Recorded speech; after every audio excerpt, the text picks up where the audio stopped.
Hey, good evening, everyone. Thank you for tuning in today to another broadcast.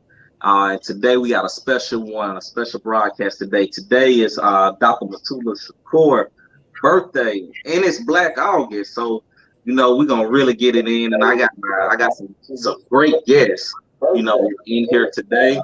So I got my boys out here, y'all fell in here. So it's some good information that's gonna come through from these guys today. So y'all definitely gonna enjoy a special one today. Before we get into everything, just remember, guys, to remember to subscribe to the YouTube channel Black Empowerment Movement.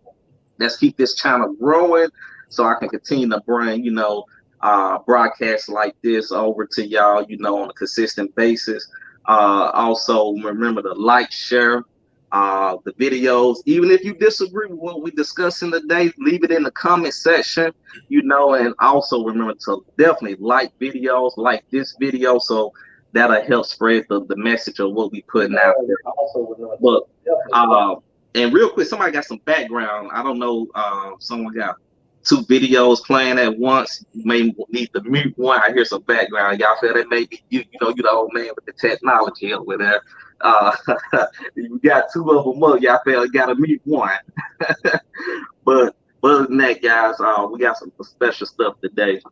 Well, let's get started, man. Before I get started, Zaire, go ahead and introduce yourself. Tell people about you.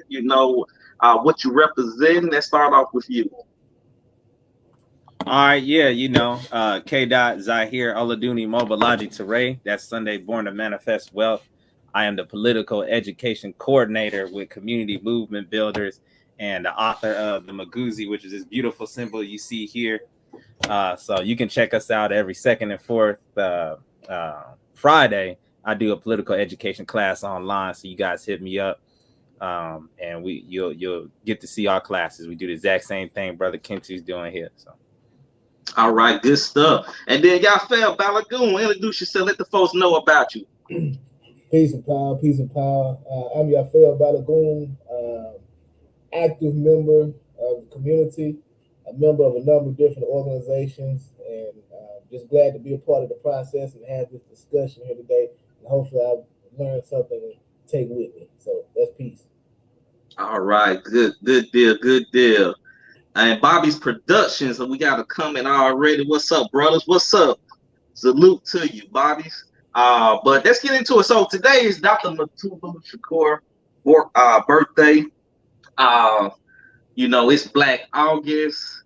I think Mr. Shakur is turning 72 or 73 today, and he's still being locked up behind enemy lines. They won't even give him compassionate release. I'm just gonna throw it out there. Let's start off. They just talk about some of the background of Mr. Shakur, where he come from. Who wanted to start that off? I can start it off. All right. Well, of course, Dr. Mutulu Shakur was born Gerald Wayne Williams, and the interesting thing about him that I can sort of relate to is that his mother was actually blind. And my father, at the age of 49, through macular degeneration, he became blind. So I can kind of relate to some of the things that Dr. Mutulu was talking about as far as his mother. He became his mother's eyes very, very early on. To make a very long story short, of course, Dr. Mutulu eventually in his practice, because everybody has sort of a practice that they have expertise in, of course, he became an acupuncturist. And of course, in this conversation that we're now having about health and body mechanics, trying to extend life, the skills that Dr. Mutulu has is very important.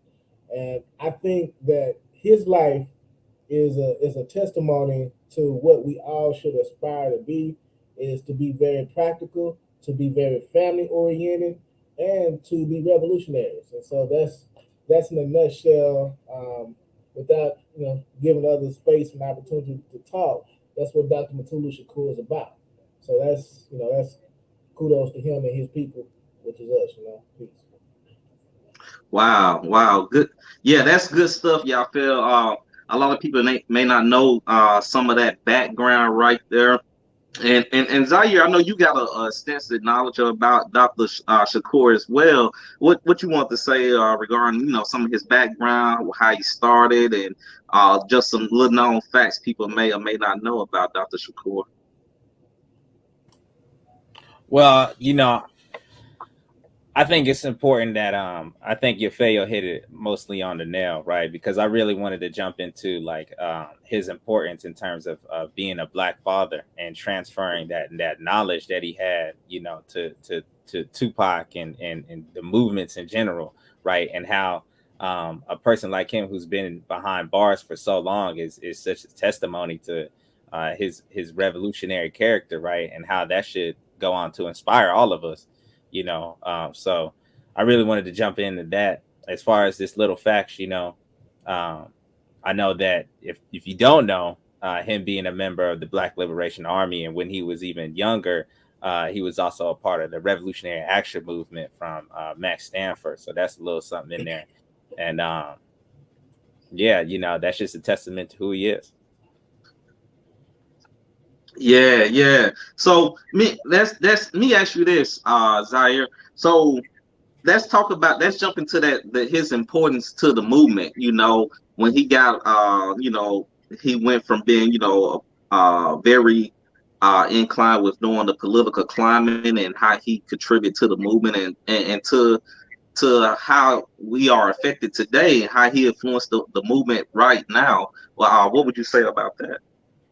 I think for one, I'll start off with the acupuncture movement that he started. I think that part of healing, right, has been lost a lot in the movements, right? While everybody might be focused on the guns and that part of the struggle, the struggle of helping our people transform these conditions are in varied amount of ways, which includes healing, right? These conversations of healing our people don't come up as much, I feel like, anymore.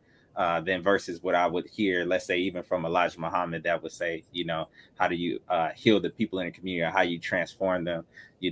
I do hear somewhat, the criminal to revolutionary, which is just one aspect of the transformation. But how do we deal with that type of medical problems, right, that our people face? Especially when we look at the movements today, or we look at healthcare today. There's many people who don't have that access. Many of our people who continue don't have access to healthcare, right? And so, how do I look at him as an aspiration to say, how do we get the people to self-organize to meet our own needs without having to be dependent on them to say, hey, look, they're not going to do this, so how do we do it? And that person shows how a person who's able to go inside the community and inspire people to meet their own problems, right?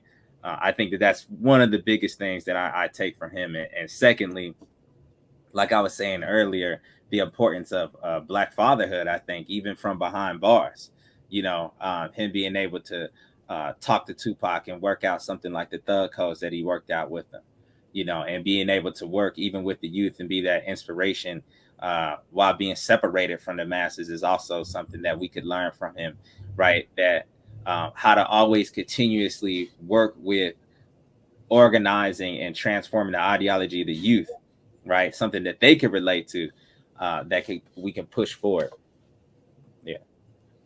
Yeah, those were, man, excellent points. Because all the work he did was it was ahead of his time. Like back then, people didn't even know, really know much about acupuncture and those different type of ways of healing people that was addicted to type of substance and different things in the community. And and it was so unfortunate, he was taken away from the Black community because he was doing so much good. He was healing a lot of people and doing those great things, to heal the people at that time when we was having chemical warfare in the Black community, and he was there fighting on the front line, fighting against chemical warfare on our people. And when they took him and the others from us, that left a big hole in the Black community. You didn't have soldiers out there fighting against the chemical warfare that was waged against Black people in the Black community.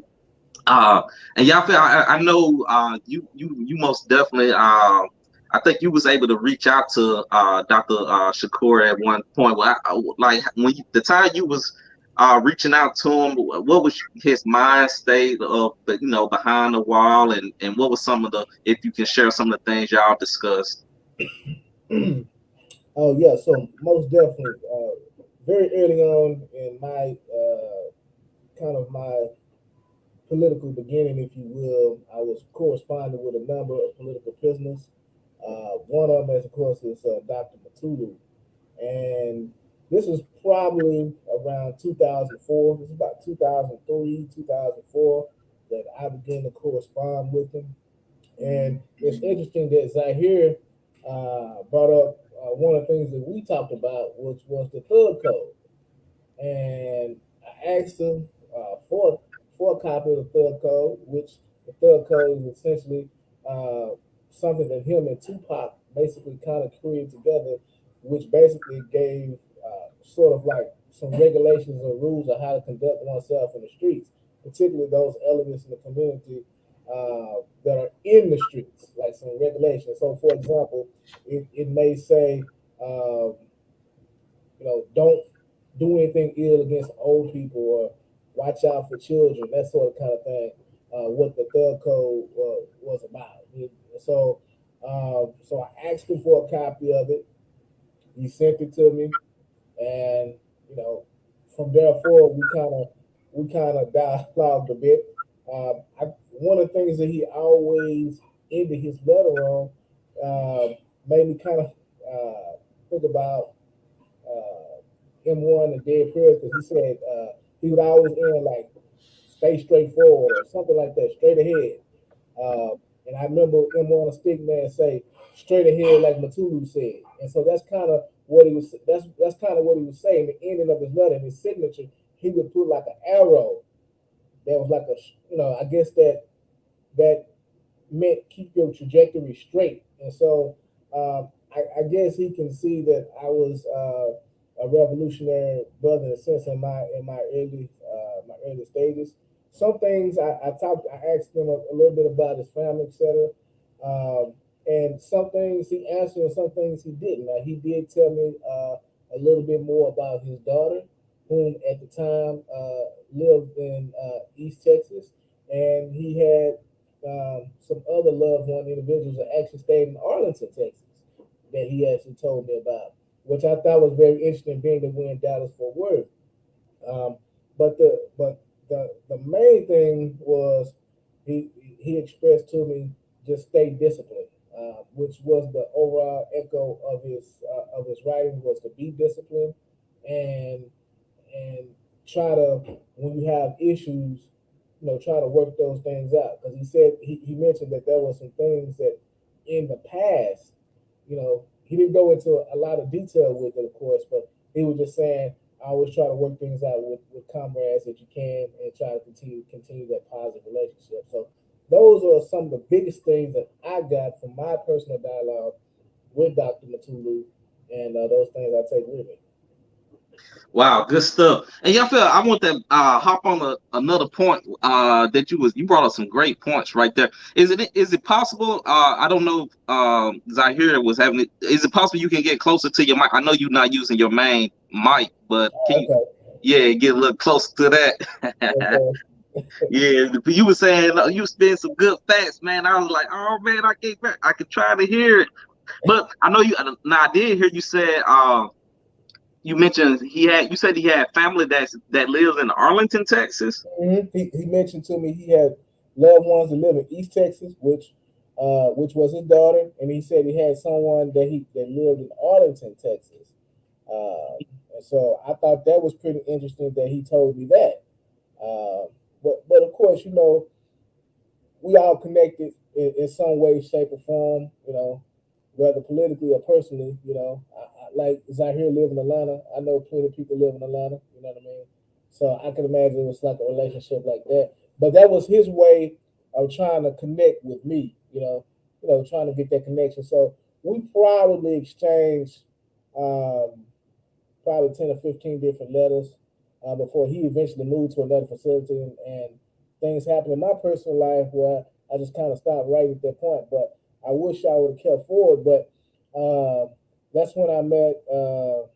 You probably can help me out. Zahir. What's his godson name? Zaid Malik. Yep, Zaid Malik. So later on, I met Zaid Malik, and of course, Zaid Malik is very close to him being his godfather. So, but yeah, we had a good dialogue, and at that time. Oh wow. Okay. So that's powerful, man. I didn't know all the details like that. I know you wrote some letters. Y'all exchanged a few letters in the past, but for him to try to make that connection with you, let you know he had family out here in Texas and different things like that, and the dialogue you had with him regarding how he was telling you to know how to handle things within organizations. That's good information to have that guidance from an elder from that young time. We talking about back in 2004 and 5, man. That was so long ago. I wasn't even in the movement at the time. I wasn't even thinking about a movement. I didn't even know what a movement was at that time, man. You was already writing letters to Dr. Shakur at that time, man. That's big stuff, man. A lot of us, I always say, man, I feel like I've been doing this for a while, but when I think about, like, man, you was already writing letters to Dr. Shakur back in those days. I was like, I'm in college, man. I don't even know who a Shakur was. But I think the interesting thing to me was when I looked at Dr. Mutulu, then I started to look at the people around him, right? I was like, and he had created this group, which they called the family, and they operated more or less like a family. So you had a number of different political prisoners. What's the brother name? Sekou Odinga. Yet Sekou Odinga's son, his name was actually Yafeo. Yeah, Sekou Odinga's son, and we might have known him from the Outlaws. What was the name of the Outlaws? Yaki Gaddafi. Yeah. Yeah. And so when you look at that, that was an extended form of family that he created with their group, and they would take care of each other. And I just think that the fact that they were so community, and even though they was dealing with at that particular time a lot of the sort of the breakdowns or the counterintelligence programs that the Panthers and other movements had dealt with at that time, they managed to kind of keep themselves together. I think that's just powerful. How they operated in that communal sense. I don't think at this point in my life that I would be able to operate in that manner, and that's why I have a great deal of respect for what Dr. Mutulu did at that particular time and others. Oh, wow, powerful stuff. And Zaire, let me ask you this: what in your opinion, what can you take from the good and bad that happened to Dr. Shakur? Like from the whole thing of him being taken down, like what in your honest opinion, what is something that can be learned from that? Well, one I want to kind of touch on what Yafeo was saying. When he talked about the family, look how it extended to Tupac and Yaki Gaddafi, right? Like that formation of the Outlaws and how that influenced hip hop, and that crew was people of his family, right? So that even that family structure had spread from the revolution. Well, we still said Tupac revolutionary, but it kind of spread over to street stuff and even in the music industry. And so I think that's one thing we could still take from Mutulu, is to kind of continue that family tradition. Another thing I want to say we could learn is when he did that acupuncture thing, it was an actual organized effort, right? And I'm gonna go ahead and take some shots, right? Because people in the movements now, they gonna say that they a doctor or they the medical super person, and they could tell you they could solve your period and all kind of crazy stuff, but they don't organize nothing. They don't put it together and actually go take it to the streets and say, this is how we're going to solve the people's problems. So that's another thing we got to take from Brother Mutulu. And what I learned, from that time period of him going to jail is, one, we got to really think about the stuff that we're saying and doing, because we understand that COINTELPRO is always listening. We know that Chairman O'Malley and Uhuru movement just got attacked by the FBI. So, I think what we got to take from that past is how that did hurt the movement, that how these people got taken away from being on the ground. And so I think we also got to remember to, I don't want to say be smarter, but we have to think about our situations as continuing their work, right? Going back and actually connecting their actual words, deeds into the work that we're doing now. And we don't want to repeat any mistakes that they may have done. Like Yafeo was saying, try to work things out with other people. And that involves certain discipline. So that needs to be an ethic. That needs to be something that we make sure that we do in a new generation. If we got beef, let's make sure we work it out in all the way possible, because we know how the enemies are going to divide us. So I think that's an important piece, because I know sometimes when people come on the scene, we all like to put our chest out and we're going to be the new ones, right? We're going to be the new ones that's going to take it to everybody. And but when somebody does, right, they'll never support them. And and I know you fail, you know what I'm talking about. So you something on your mind you want to say? Oh, nah. Okay. But hey, I left it for you. I'm gonna put it like this. Go ahead, Yafel. Go ahead. Now, I just want to add in kind of add a piece, kind of what I learned from Mutulu as far as my politics. Of course, when I heard about this story of this white woman or white girl, if you will, as some would say. Remember, speak loud. We can barely hear you now. So when I heard this story about this white woman, white girl driving a car when they broke Asada out of prison, I thought it was a lie. And so allegedly, let's just say allegedly. I thought it was a lie, but after just doing some research on Dr. Mutulu, I found out that there may be some truth to it, or at least they had these sort of strategically these individuals was around them doing strategic things.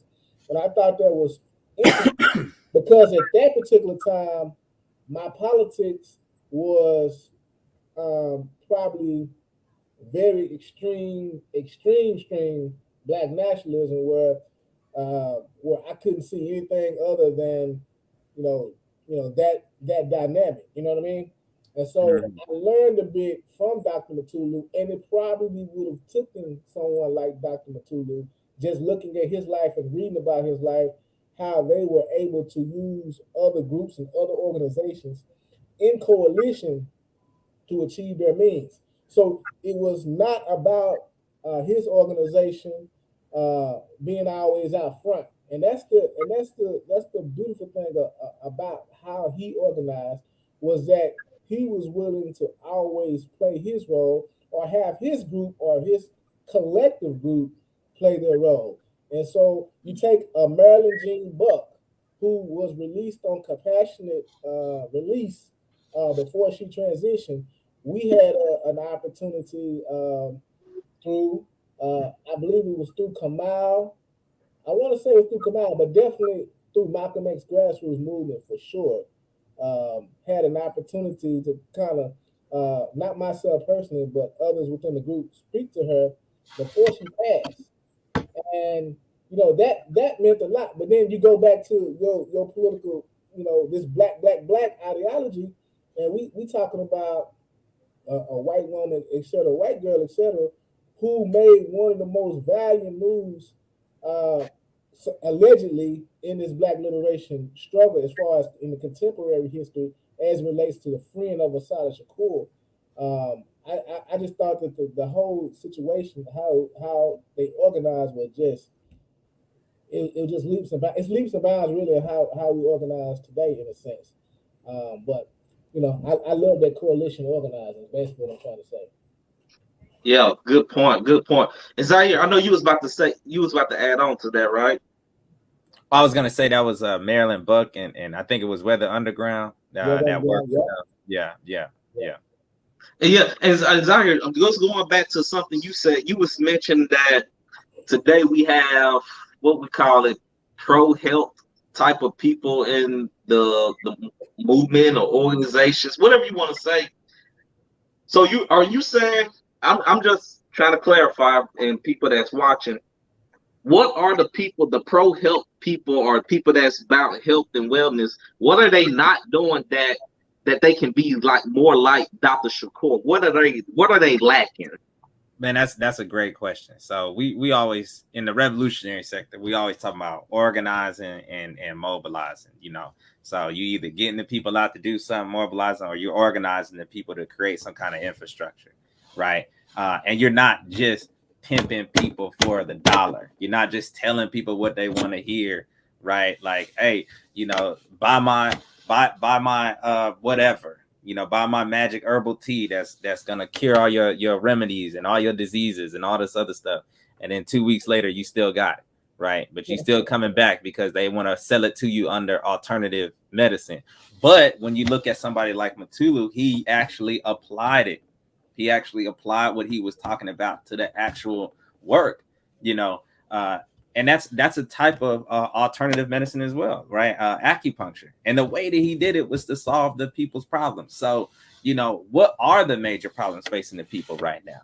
You know, is it all of that stuff they talk about? Like, you know, and I don't want to get too disrespectful, but is it a matter of eating broccoli?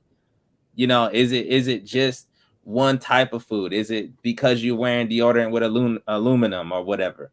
Like, what is the real problems facing the people in your community, right? Is it asthma, or is it or it could be a food deficiency? But how do you really fix that, and how do you use your knowledge of alternative food and medicine and all that to really meet that needs of the people? And how do you organize them to continue to do it even after you're gone? You know, and I think that's one of the things that I'm really kind of sick and tired of seeing, is just the hustle that has entered into these communities where it's a gimmick, you know. And to make sure that it's not a gimmick, we should be asking them, well, what program are you got in the community? You know, how are you actually going to deliver what you're saying to the people? And is it practical? Can we do it? You know, whatever you're talking about, can we actually apply it to, can I use it right now that's going to help? Or is it something I gotta believe in and keep buying your books and keep believing in what you're saying? And you know, so Good.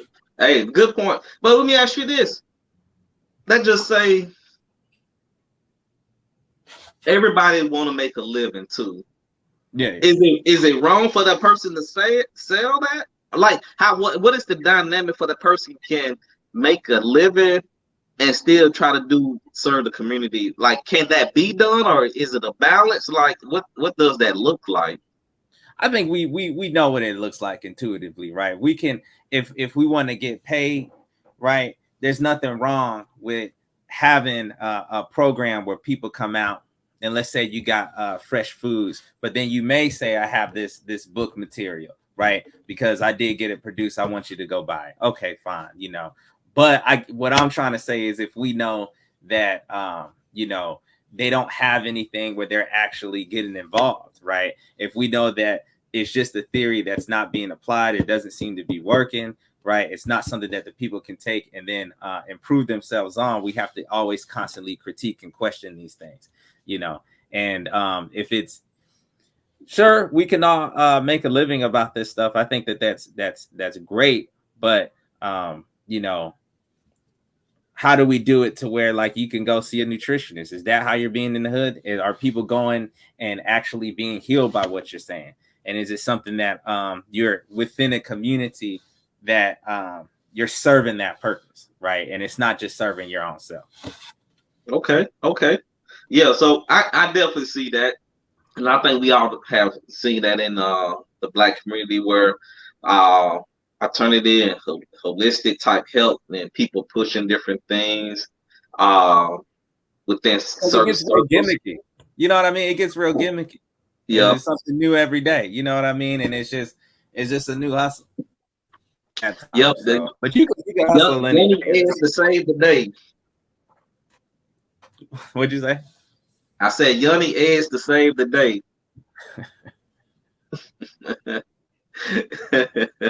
Right. Exactly. And that's great stuff, guys. Like we definitely need to learn of the ways of Dr. Shakur, you know, the way he moved and basically what Yafel said, he didn't go around poking his chest out saying, hey, you know, our organization is the only organization that can do it right. He definitely worked with all different revolutionary type fronts, you know, to get the goal accomplished. You know, and that's something we can definitely take from and learn from. And yeah, what you about to say, yeah? I mean, just look at this. Look at the name. Look at the name Shakur, right? Mm. The kind of their inspiration behind that, of course, was Saladin Shakur, and Saladin basically mentored those kids that eventually took the name Shakur.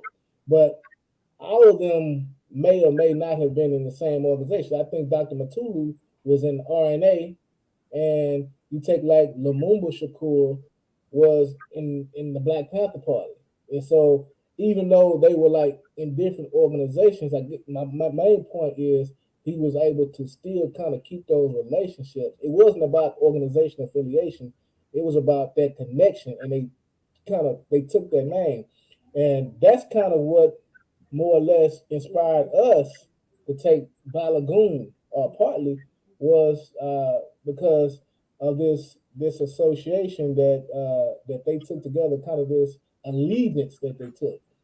And I think it's just powerful, man. It's many lessons in the life of Dr. Mutulu.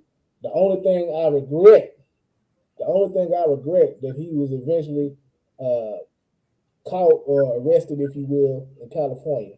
That's the only thing I regret. But beyond that, just the life lessons that he's given us, and through his sons, Tupac Shakur, and of course even Mo Cream. It was at one particular time we was trying to bring Mo Cream to Dallas. We almost successfully did it, but things didn't go as they should, at the decision maker point. But we was trying to make it happen. But my main thing is I think that Dr. Mutulu is one of the best examples in our lifetime of what a revolutionary. Oh, we lost Yafel there, boy. He was about to say he's the best example of what a revolutionary should be today. I know it. I'm a psychic. He was about to say that. Uh, but yeah, that's where he was about to take it. I know it. He was about to say I feel it. That's what I felt he was about to say, man. Hey, that's what a revolutionary should be today. He's the best example of that. Because he networked.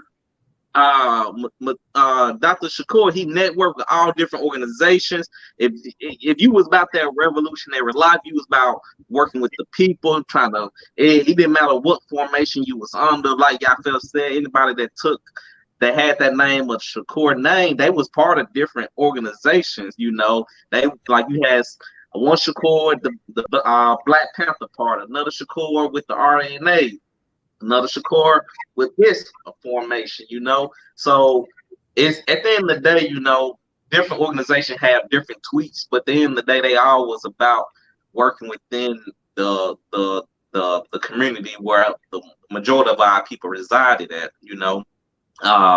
Just my own personal takeaways from it, Dr. Shakur is the work he did. I think about the work he was doing with the acupuncture and how he was healing Black people, and he was fighting their chemical dependencies on substance, and he was so ahead of his time.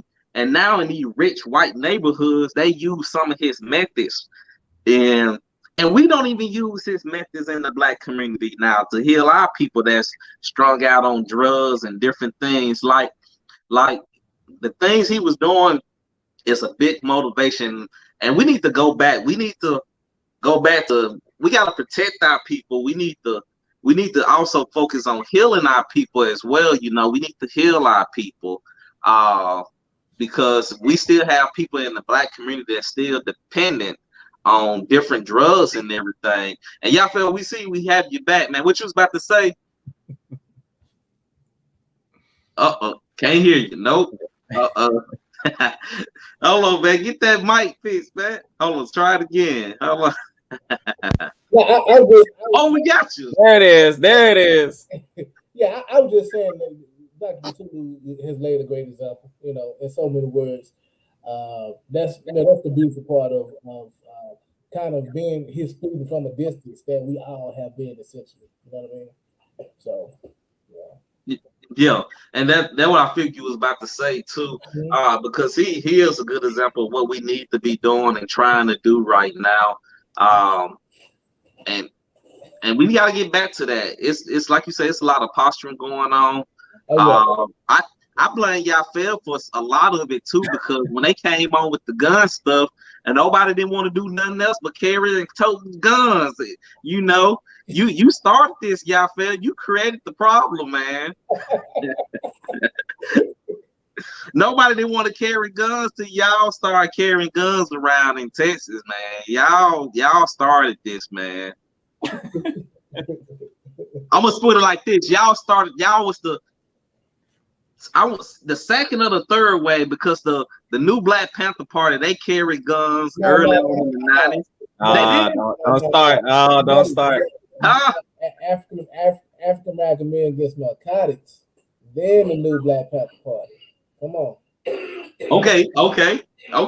That's why we got you on here. Yeah. I know a lot of people quickly point to, and nothing against Aaron McCarthy, who people refer to incorrectly as Aaron Michaels, but it was firstly Fahim Jabari Minka, and whom you know very well as well akin to African American men against narcotics, or otherwise known as A-Man, who patrolled the streets here in the city of Dallas and South Dallas predominantly against the Jamaican Shower Posse. So that's the history on that. And it's interesting, and I know this is like a side piece, but let me just say this. Yeah, go ahead. It's interesting because you look at like your group, Black Empowerment, and the group that I have started, Gorilla Mainframe.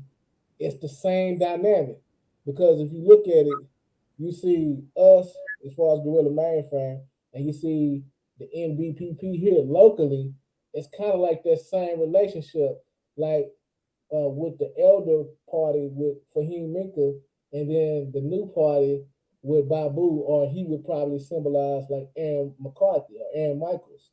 And it's that same political conflict on the same ideological standards still play today. And that's 20, 30 years later that we some of the same issues are still arise around the political points. But I would say a lot of people are not as familiar with A-Man, and I think locally we have to do our best to make sure that A-Man gets their flowers, particularly through folks like Charles Beasley, who was also a part of the Black Panther Party out of West Dallas. And for those who like to be sensational, he was allegedly one of the first ones to hijack an airplane and fly to Cuba from Canada, right here in Dallas, Texas, walking in our midst. So, but anyway, don't want to get too sidetracked, but I just wanted to state that because I know a lot of people, say that without giving it proper credit. It's like crediting the NBPP for the Huey P. Newton Gun Club, but not giving Black Empowerment their credit, or not giving Gorilla Mainframe their credit. You know what I'm saying? As far as creating that, because it's a bunch of different moving parts that help create that and put that into action that a lot of people, are not aware of. Yeah, man. I try my best to give credit when credit's due. Like, when stuff was starting to pop off on social media, I owned a gun, but seeing what y'all was doing in Dallas with Huey P. Newton, that motivated me to bring it to Fort Worth. I'm sure down the line somebody else gonna say they was doing it first in Fort Worth. They gonna say, "Oh, we had the guns out in Fort Worth for it." Man, yeah, nobody want to open carrying like that till I brought it first, man. Then everybody want to have guns at Fort Worth, you know. But but but yeah, man. I want to let me ask you this, guys. What can we do to implement? Like, what can we do to do what in the legacy of Dr. Shakur? What can we do to carry his legacy on? Like, do we need to try to be, like we can go to any hood in Atlanta, Dallas, Fort Worth. We know where all the drug spots are. We know where all the junkies at. We know where all these spots are. We know what communities are affected with drugs. We know where the trap houses at. We know where the dope houses at. What can we take from Dr. Shakur playbook and implement it in our own communities to get our people off these drugs? Well, first, let's look at Yafeo, right, and what they did, because I want to give credit to the fact that he said that they took the Balagoon name in honor, right, of what they were doing, right, or they were inspired by the Shakurs, right, and he didn't just call himself Shakur. They started a whole new thing and said Balagoon, right, but it was the same principles, the same mentality, striving for the same unity, right. So I think that that's number one, is we always got to look, don't just copy and paste, but let's just update and let's go ahead and make sure that we have that unity that they were talking about, because we can't attempt to save anybody else, right? If we don't have a tight connection, right? Because I could just imagine some people saying like, well, y'all fight just like us, so we got to be able to have that communal connection and take on these African names, and take on the African brain, as Tupac would say. So I think that that's one thing. And I also want to give credit just for him being a part of the Black Liberation Army, right? Which I salute every Veterans Day, right? And Black August, because, they're the ones who actually took that fight back, And like I said, it's so easy when we go back in time and we honor Nat Turner and anybody, right, who said we ain't gonna take this no more and we're gonna stand up and fight, but they actually did it. And that takes a lot of courage, and I just respect that to the point where, they just weren't going to turn the other cheek, and they say we're actually going to stand up for Black people. And that's what really inspired me about the BLA, was the fact that they were like, we are done talking, we are done sitting, we actually want to fight back. You know what I mean? And so I think that those are the things that kind of have this underlining tone going all the way back to the Maroons, right? Going all the way back to all of those freedom fighters that said, we gonna do something. We ain't gonna take this no more, right? So what can we do now? Again, I think it's important to make sure that we understand the sacrifices they did and try to keep in contact with them, right? And try to upgrade these things, is it wrong to have a drug treatment center? If we can create that in honor of Mutulu, call it Mutulu Drug Treatment Center with African Centered or Revolutionary Principles, right? That's something that we need to think about. What does it mean to heal people in the community? What does it mean to protect? Is security just guns, or securing food in our community, securing health in our community? Right. So I think one of the things we could do now to honor him is doing what you're doing right now, making these YouTube videos, doing what Yafeo did, writing them, supporting their family, making sure that they're always heard, and then continuing to work in the way that you can, right, in your community. So I think that those are the best ways to honor. Yeah, I most definitely think Dr. Shakur would be very proud and very happy if we was able to carry on those things in our own Black communities, because I don't want to compare it to the crack epidemic, but we have a crisis in our community now. It's a lot of youth that getting addicted to these, just not the white youth, it's Black youth as well, getting opioids and fentanyl, and a lot of young people die from overdoses from that, and the pill generation. A lot of people on these pills and stuff. So we still have work to be done within our own Black communities right now. I see so many young people in high school, they get addicted to these pills, and they just popping them like it ain't nothing, man. And they coming out before they even 20 addicted to these pills. Dang. So we gotta, and then you got a whole nother chain reaction. The drug addiction, then that lead to petty crimes, and the petty crimes, then they get in the system, they get felonies, then they can't work, and then it's just a whole cycle of just of criminality that they gonna have to rely on to survive. So we gotta get out there. This is affecting the youth, just not people we see homeless and everything. These are young Black people that's been hurt by this. I know another generation that's going to the wayside. So if we want to save ourselves, we need to save our youth and try to do some of the things that Dr. Shakur was doing, because I think he saw that, he in his time they was losing a lot of youthful people. The one we see, the old crackhead back then, they was young. They was young. They were just experimenting on a new drug, And in our generation, that new drug and that new crack is those pills and fentanyl and all that type of stuff. So we need to ignite that flame of healing our people in our community. It's a daunting task, but we call ourselves Vanguard. That's something we pledge to, and that's something with linking up with each other and pulling from each other, it can be done. In my opinion, it definitely can be done. But before we go, I want to say on that when I had wrote a political prisoner, his name is Kojo Bamani Sababu, and we had a conversation about the influence of what he said back then was like Superfly and the Mac, and it was kind of like this influence of kind of drug culture that came into these communities, right? And how that kind of overshadowed some of the work that they were doing. And I think that so it's important for us to kind of do these things because we got to show that there is an alternative, right? That being a revolutionary means an entire way of life, that you don't have to be on these drugs, or there's an alternative to what you're seeing on the TV. So to me, there has to be this campaign to say, that's some BS that you see on that screen. If there's any kind of promotion of drug culture, like this is a new Black thing, you know what I mean? Or anything like that. We got to do our best to live in alternative culture and to show that there is a difference and how that's not revolutionary at all. Exactly.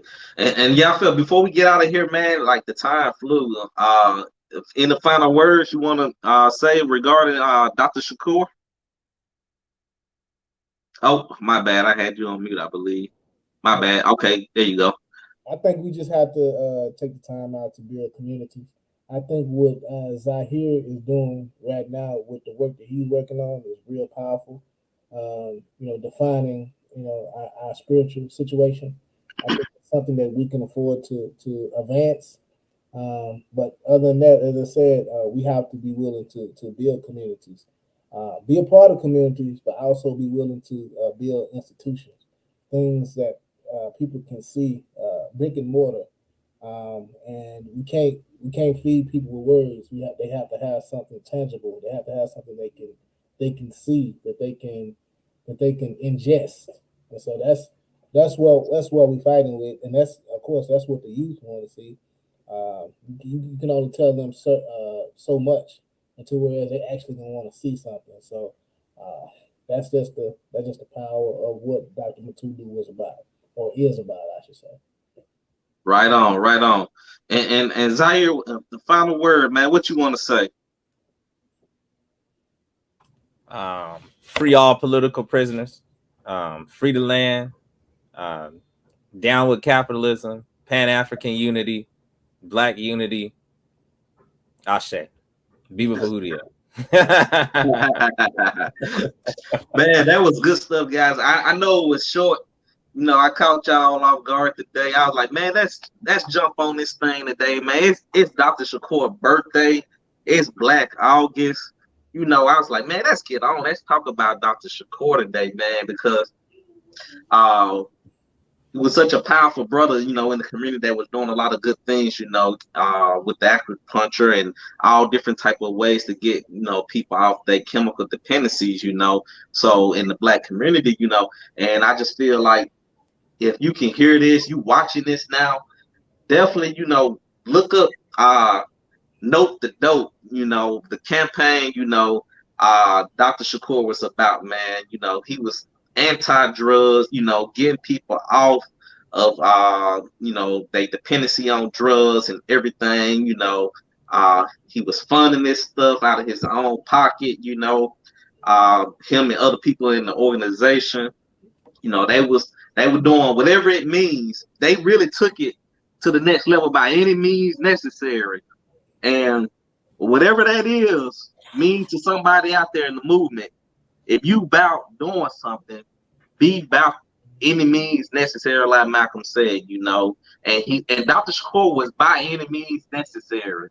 And he loved the people so much, he was about any means necessary to get people off their dependencies on drugs, and we need to have that same warrior fighting spirit. It don't always mean holding a gun, being seen with the gun. Dr. Shakur did his fight with needles, punch of needles, So that's that. He was a warrior in that way. So it's so many other ways you can be a warrior, have a warrior mindset in the Black community. It's not always about being seen with a gun and posturing and stuff like that in front of the cameras and everything like that.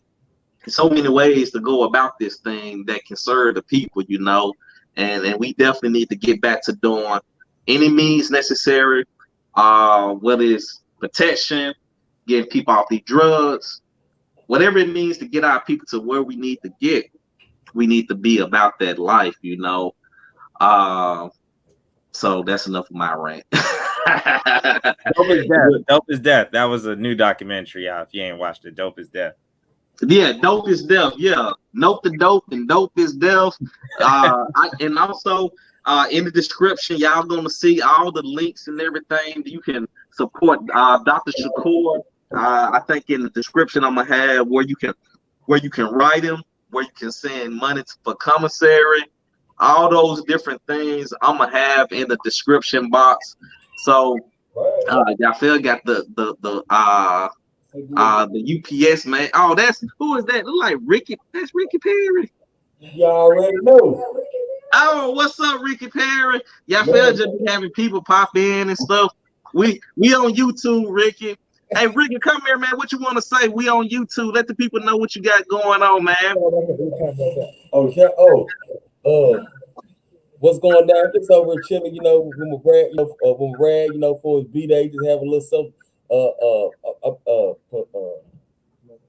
For mother-in-law, you know what I'm saying? So we over here, kicking the band, just, moving the group, showing support, and have a little bit of entertainment, you know what I'm saying? So yeah. That's right. Hey man, if y'all don't know Ricky Perry, he's another community person, man. He does a lot of great things in the community. He do some great organizing as well, like I said, y'all felt he connected with some great people out there in Dallas. If y'all watching this in Dallas, reach out to Yafel Balagoon and Ricky Perry. They on Facebook. Ricky Perry, Yafel Balagoon in Dallas. Those brothers, they've been doing it for years in the Dallas area, man. They deep in them trenches. Yafel, so he ain't in the trenches no more. He retired. But he'll still get out there every now and then. But we gonna get him back. You just gotta tell him the new Black Panther Party started all the gun stuff. That's all. And he'll go out there like, nah, that ain't true. Yeah, that's all you gotta say. That'll get him back out there, man. That'll get him fired up. Hey, I just be wanting to ensure that Fahim Jabari Minka, for his contribution here in the city of Dallas, as far as the original Black Panther Party, is very well respected, and that the Dallas chapter, with Skip Shockley, Marvin Crenshaw, others, Charles Beasley, and others, That contributions are respected. Because I feel as though they are directly my elders, you know what I mean, so to speak. And so these are people that I still commit. I talk to Mr. Crenshaw almost every night, you know what I mean? Yeah. So, so it is what it is. So it's like the comrades in Atlanta, they very close to Deruba bin Wahab, and so that's a relationship they got, and I'm assuming with others as well. So we got to keep those elders close, and we got to keep the memory of those elders who transitioned. As I said, Skip Shockley and Fahim Minka, we got to keep them alive. So that's what we're about. All right. Oh yeah, we just had another comment. Another brother from that used to be in Dallas, Tahi, said Black Power and Gunpowder. What's good, Taji? What's good, Taji? Yes, sir. He knows good. That's Rama son. Yes, sir. Yes, sir. Yeah, that's a serious brother right there. Got a good, got the rhymes too. And he's cold with the gun, but he also cold with the political education as well. Man, we run deep out here in this DFW area, man, and Atlanta too. Atlanta is really doing it out there. Y'all doing it, Zaire, y'all doing it out there big in Atlanta, man. Big salute to y'all guys out there, man. But hey, guys, before we dip out, remember, subscribe to the YouTube channel, Black Empowerment Movement. I'm gonna keep bringing this five guests on the broadcast. We probably gonna I do want to do a live stream talking about the Dallas Black Panther Party. So if you can get some of those members to get on the live stream, get them set up with the technology to jump on. I love to have a live stream with all the original Dallas Black Panther people that can jump on for a live stream, man. That'll be powerful right there for Black August. Oh yeah, you just let me know if they're to win, and I try to get Mr. Crenshaw, and I try to get Akintunde, and try to get Charles Beasley, and a couple others, man. See which one of them we get. I know we can at least get two of them for sure. All right, bet. All right, fam. Well, guys, this wrap it up for another broadcast tonight. This evening. So, with all things, remember to like, share, and subscribe. And as always, all power to the people. We out of here.